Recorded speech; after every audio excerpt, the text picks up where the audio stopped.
I believe the biggest problem in the world is that people don't understand themselves enough.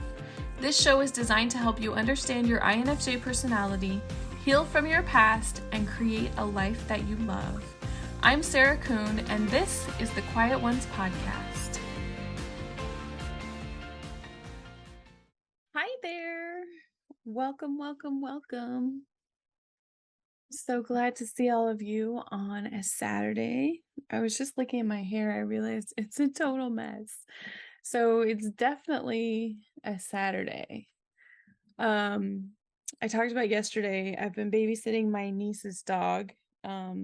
He's 9 months old. He's a golden retriever. His name is Goose. I was gonna see if I could find a picture because I have like a million pictures of him.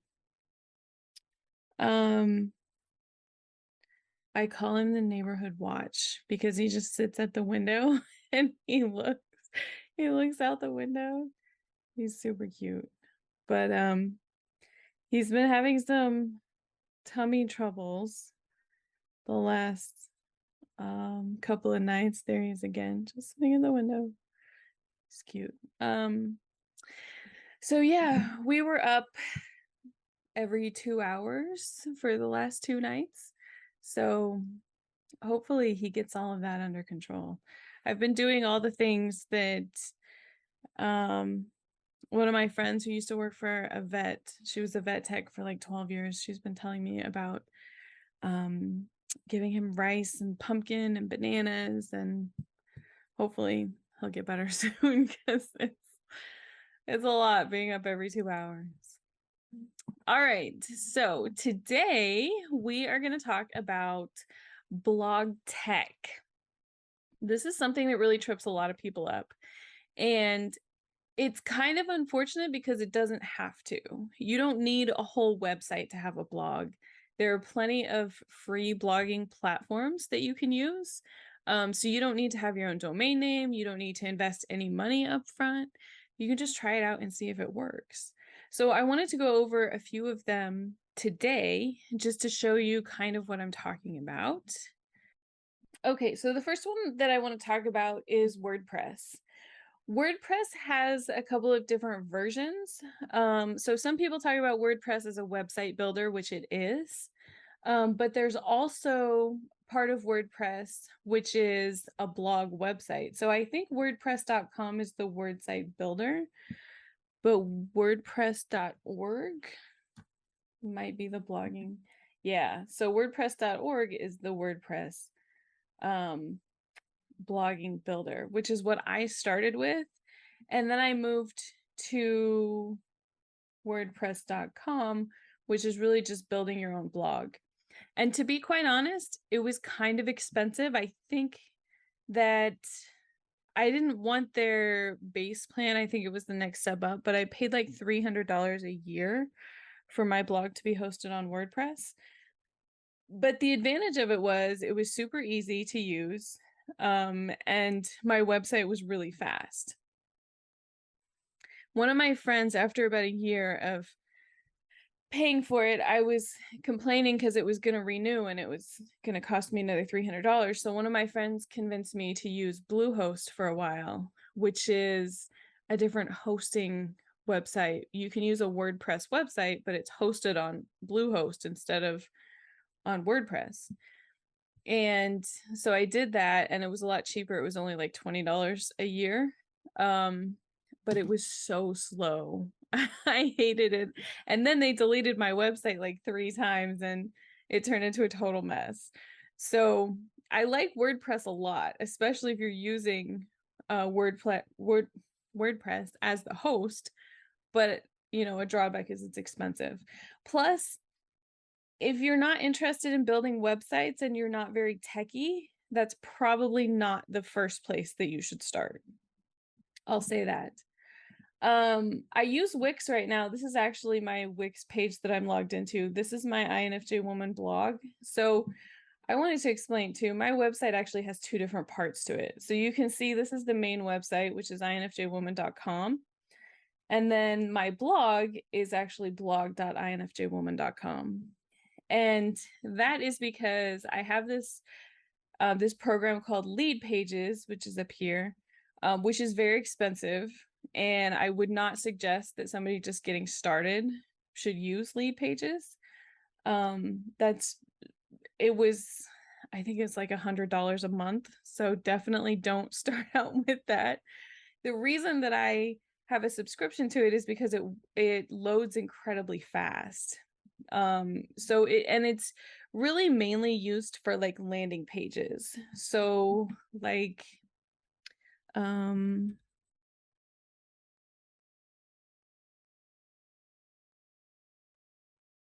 I was going to show you the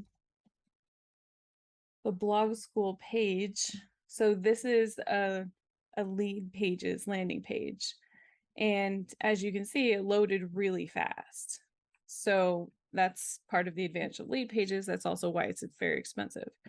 But what I wanted to talk to you about is my blog page. So this is actually my blog page where all of my blog posts are, well, the vast majority of them are. There are a couple of them on lead pages, but the vast majority of them are on here. This is a Wix website. So that's this one. And then my podcast website, The Quiet Ones, is on here. And then there's a couple of other ones that I have that are mine, some that I've built for other people. But basically, I really, really like Wix. It's really easy to use. They have a lot of website templates. So you don't have to really design your own website. I was going to show you this one. This is another blog that I've started writing. And it's very simple, a very simple website, right? So you just have a main page that kind of talks a little bit about your blog. It has a little blurb about who you are, and then maybe you have a subscribe button because email is super important, and we're going to talk about that later. I forget which day it is. I think it's like Tuesday. I think we're going to talk about that. But it's just a really simple page, and then you have a blog page, and that's where all of your blog posts are, right? And then you can have an about page if you want to, which I had one, and then there's a contact page, but you don't even need all of that. And I think the My Journey page just has like my Instagram on it. So it's not, you can have a really simple website, I guess is what I'm saying, and then just really focus on writing your blog. So, and so hosting for Wix, I think it costs about $100 a year, maybe $120 now. And what I like about Wix too is they have monthly plans. So if you just want to do a monthly plan, you can do that. WordPress didn't have a monthly plan when I was using them. They may now, but I don't, they didn't before. So that's all if you want to build a website. If you're not interested in building a website, that's totally fine too. There are tons of other options. I actually started some of my first blogs on Blogger, and it's super easy to use. You get basic blogs. You can buy a domain if you want to. It looks like now you can integrate ads so you can earn some money. It's just really a basic platform to use that's super easy. Another one to use is Substack. Also very easy to use. I think I actually have one, but what is it called? That could be the trick. But it's really basic. There is no nothing for you to build or anything. You just have to put, oh, I guess that must not be what it is because it's asking me to get started. But basically it's just really easy to use. You can see from some of the people who use it. If I could find one, like, I don't even know who these people are. I'm just looking. But see, it's really basic, easy to use. All you have to do is just write, basically. And then they have an option to monetize it, so you can see how some of them are locked. So then people who pay you can read everything that's locked. And then you can have some that are unlocked. But you don't have to do that. There's you could turn that off or not turn it on, I guess. So that is Substack.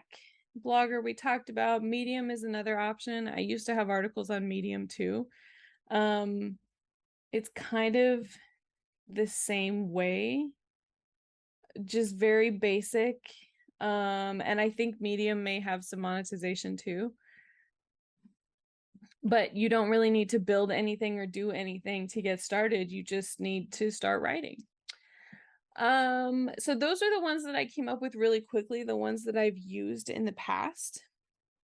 There are a couple of other options too, depending on what your blog is about, I guess I would say. So there are some social media sites that have the option for long form content. I know it's something that Twitter is talking about, but they don't have the option yet. But if Twitter is a place that you like to hang out, maybe Twitter is an option for you. LinkedIn is an option as well. I would only say LinkedIn would be a major option if something that you're writing about is like about careers, maybe about finding your purpose. Maybe you want to talk about business or professional development or something like that. Really, if your blog has to do with something around business or careers, LinkedIn would be a good option. So if you look at LinkedIn, you can see all of the posts here. But if you filter it by articles, then you can see that I have some articles on here. So, and those articles, they're really just blog posts. As you can see, they're really simple blog posts. You can add pictures if you want to. You can add links. I have links in there. Yeah.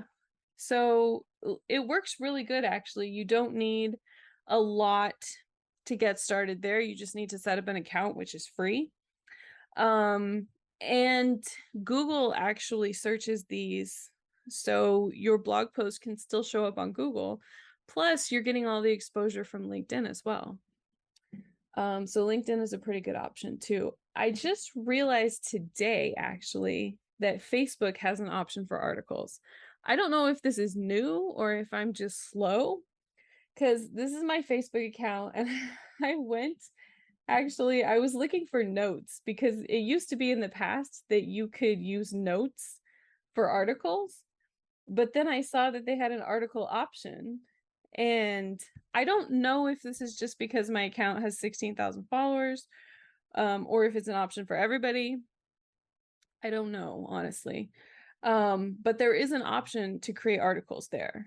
So, they're calling it an article, but it could be a blog post as well. So I'll definitely use that. So if you're not following me on Facebook yet, you should, because I'll be using that for sure. And you could use it as your own blog, right? You don't need to have another website, and that would help draw more people to your Facebook as well.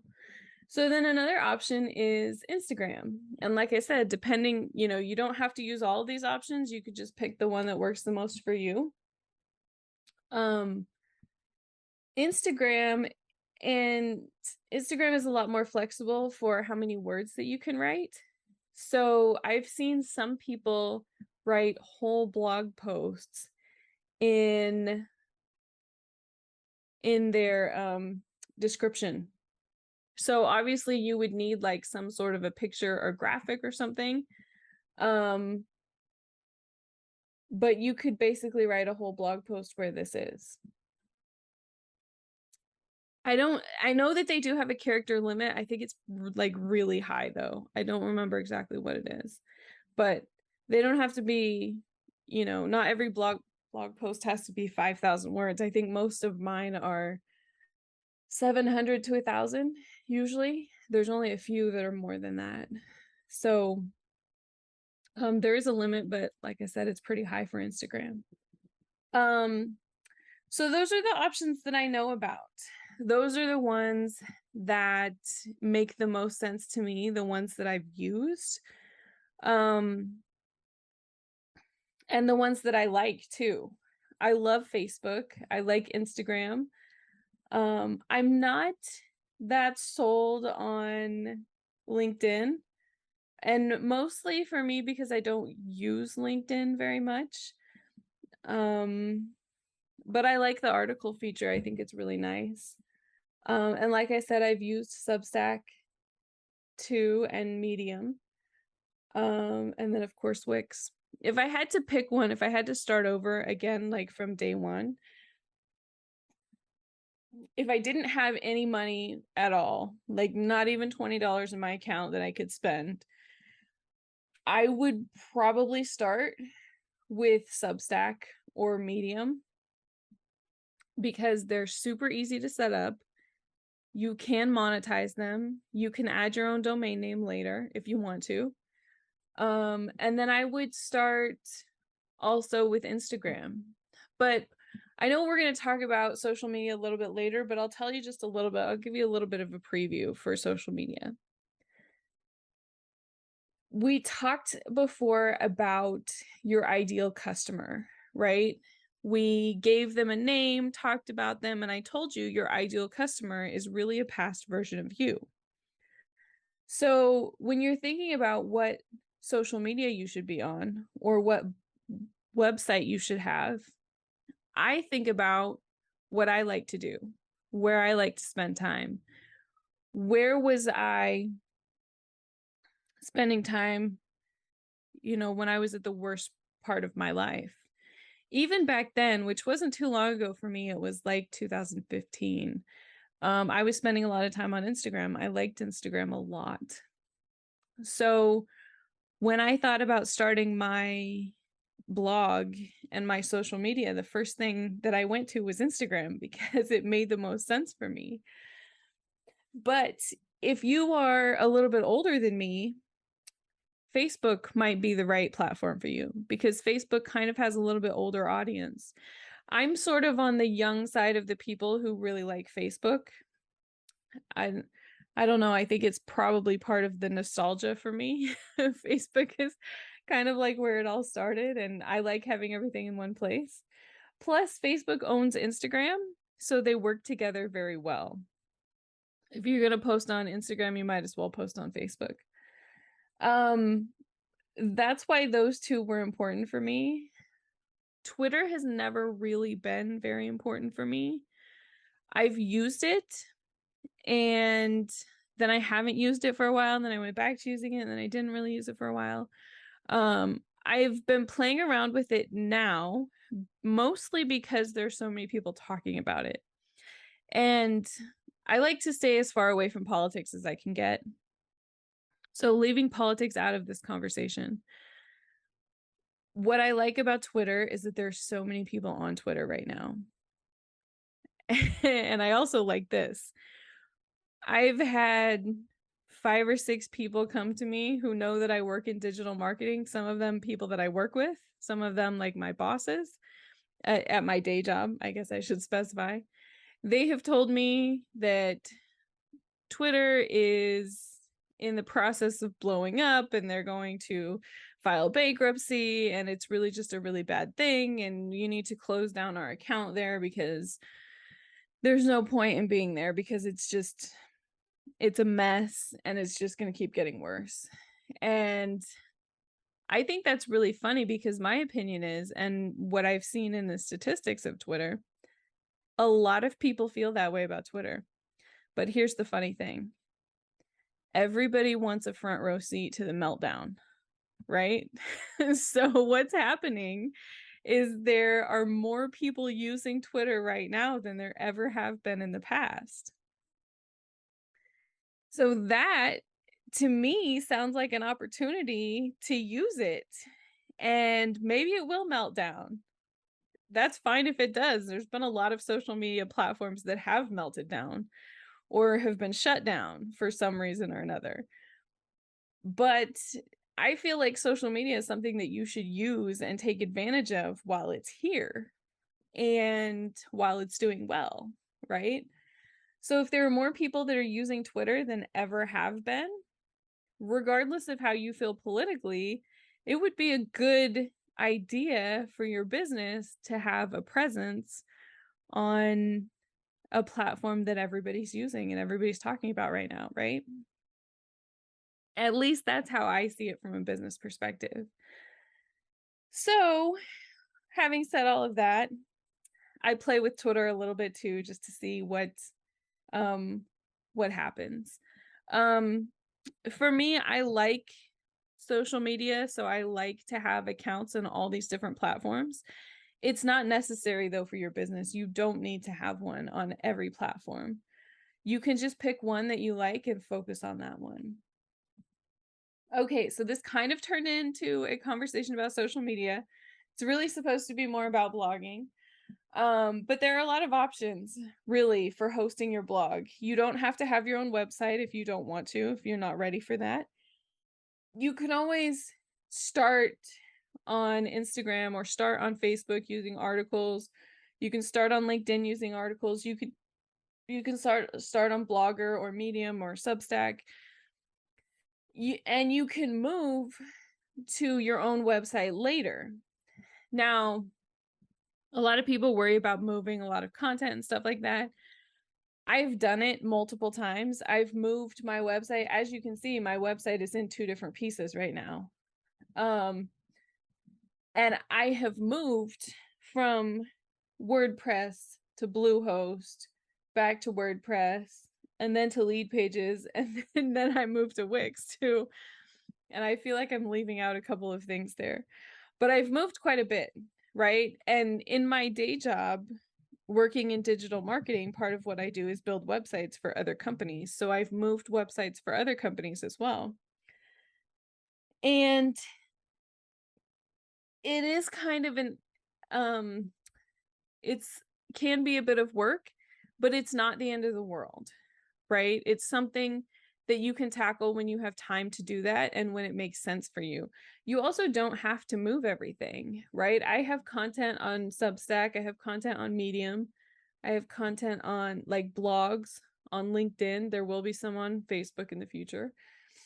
So it doesn't all have to be in one place, I guess is what I'm saying. You can start in one place and then move to a different place once you have your own website. All you have to do is link back to your website and people can still find all of your content where you're currently writing content. So the moral of the story is don't let the tech side of blogging get in your way. It doesn't need to be complicated or overwhelming. It can be something that's easy and fun. The best thing would be for you to focus on the part of blogging that you like. If you like building websites, then you should absolutely build a website. If you don't, that's okay. You don't need to build a website. You don't need to get stuck there. Don't let that be something that holds you back from starting your blog. I know that we talked a lot about tech today and a little bit about social media, but we really only had time to talk through the first step of the process. There's so many different steps. There's probably 5 or 6 steps that you need to set up your blog, even if you're just using LinkedIn or Facebook or Substack or Medium. There are things that you need to do to drive people to your website. There are things that you need to do to make sure that Google is indexing your blog posts so that people can find you, right? There's so much more that we can talk about. And that's why I created my program, which is called Blog School, because I want to be able to share all of that stuff with you. I want you to have everything in the right place so that your blog is set up for success from day one. In the program, we'll have the opportunity to dive into every single one of those things so that I can walk you through exactly what you need to make sure that people can find you, that your blog is set up the correct way, and that you are creating the type of content that's going to draw your ideal client to you. And then I'm also going to show you how to promote it on social media. And I'm going to talk about more in depth of what we talked about with different people or on different platforms. We'll talk about age ranges, demographics, and then how to use each platform the best way, how to use them the most efficiently. And then I'll also share with you too how I manage all of my social media and how it only takes me about an hour every week to post on 4 or 5 different platforms, and in only an hour a week. And I used to do 5 posts a day in only about an hour a week, which is crazy when you think about it. It's not quite that level in the beginning, or it's not quite that level now, but if I was starting over from day one, it would be at that level, because that's really what you need. That's what you need to build a big audience, but it doesn't have to take you tons and tons of time. It's super easy when you know how to do it, and when you know what tools to use, when you have them all in the right place. All right, so make sure that you check out Blog School. Go to infjwoman.com/blog school. It's a brand new program that I have, but it's only going to be open for a limited time. It will be closing this Friday, so you just have a few more days to look at it. If you're interested in joining, make sure that you go check it out and that you get signed up. All right, so we're going to be here every single day this week up until Friday. And we're going to talk about tomorrow. We're going to talk about where's your audience. Monday, we're going to talk about more about social media. Tuesday, we're going to talk about email. And then the rest of the week, we're going to talk about how to make money without doing live launches. And then we're going to have a Post-it note party, and we're going to talk about the strategy to outline your blog so that you are set up and ready to go from day one. All right, that's what I have today. Thank you so much for joining me. I really appreciate it, and I will see you back here tomorrow. Same time, same place.